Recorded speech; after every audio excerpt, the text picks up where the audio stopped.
I just felt like heaven had put a bridge of light.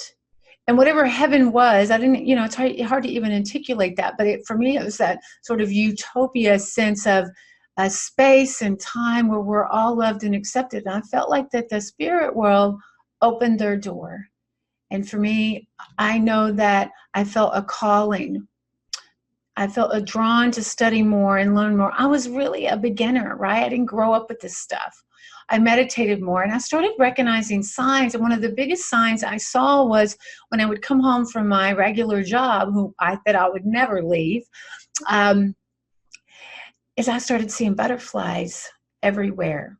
And my first, I started to work with my guides, work with God. I started to get guidance on working with spirit, like what that meant. I was having fun with it all. And make no mistake, learning the spirit pathway is meant to be fun.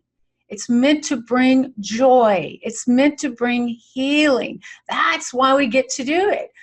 Are you ready to connect with your spirit guides, angels, and loved ones? I'll show you how in my 2-part free Spirit Pathway workshop.